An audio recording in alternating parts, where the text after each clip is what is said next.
Protests are underway across Poland against the EU Migration Pact, the construction of so-called foreigners' integration centres in our country, and illegal migrants whom Donald Tusk's allies in Germany are sending to Poland. We see what is happening in the West and we want to live peacefully in our own country. Today in Radom, as in other Polish cities, residents protested against illegal migration to Poland. It is demanded of us citizens that we support people who are expected to do nothing. And this is a fundamental issue that no one is likely to agree with, giving money from their hard-earned salaries to someone who does nothing. We express concern and fear for our families, children and grandchildren, so that what is happening in the streets in the West does not happen here.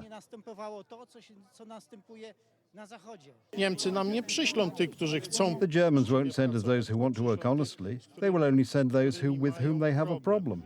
This is the result of the migration policy of the EU hegemon Berlin, which has been sending us illegal migrants since the Tusk team took power in Poland. On the one hand, refugees coming to us in the east, and on the other hand, refugees sent back from the western border. We are in a trap, and that you can already officially read in the German media today was determined in secret meetings that took place in recent months. But the Polish government lied to us about it. Because the new German government, which is expected to take power from the 6th of May, announces a tightening of migration policies so as to get rid of even more unwanted migrants from its territory.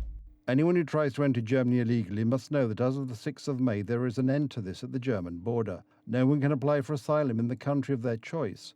According to European law, this must be done where one enters the European Union. This is almost never Germany. Some of these migrants, of course those who are suitable or willing to work, will be left in Germany, while all those whom the German economy does not want, or for security or social reasons wants to get rid of, Germany will send back with the information that they did not come to Germany directly after all. They can send back an immigrant without providing information about who that person is, whether the person poses any danger in Poland or not. Because Germany already realizes the failure of its migration policy initiated by Chancellor Angela Merkel, a policy the effects of which Europe is feeling today. All those who cross the Austrian or other borders, they want to go to Germany. Germany is the magnet that attracts them, mainly their social benefits, and that is the problem. Until Germany changes that, there will be an influx of these illegal migrants. For years, it has been apparent that crime in Europe has been increasing with the migration coming from the Middle East and Africa.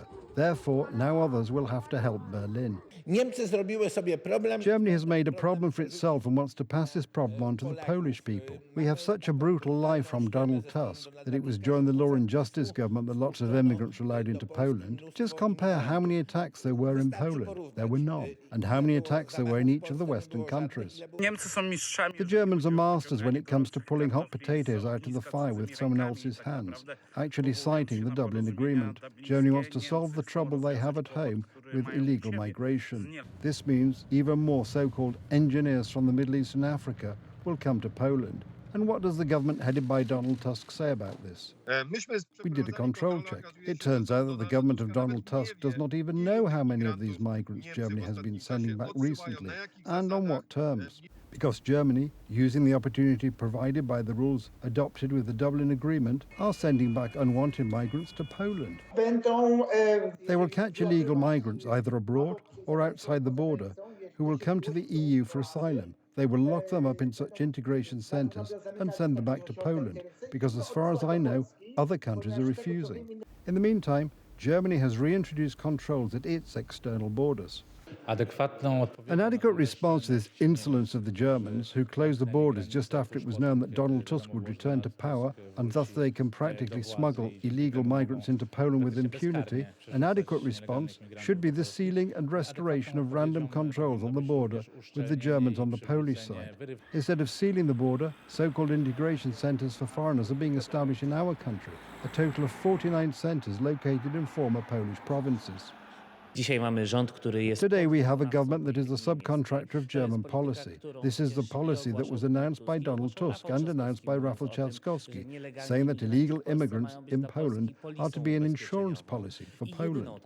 Migrants from our western neighbour are to be sent first to the emerging centres for integration of foreigners, and from 2026, in addition to those who will come to Poland after the EU Migration Pact comes into force. This is a gigantic problem that we will have to deal with, because at the moment it has become warm and soon hundreds of thousands of people will want to migrate to Europe. And Donald Tusk and his team, despite recently arguing that they are against migration, are unlikely to oppose the influx of foreigners into Poland. That's why the upcoming presidential elections are so important. The only dam to stop this illegal emigration, to realistically reject the Migration Pact, which will limit the security of Poland and limit the security of Poles, is for Karol Nawrocki to become president. He says clearly the Migration Pact must be rejected, because a president who will agree with the policies pursued by the current government means an increase in migration to our country, the official one and the unofficial one from Berlin.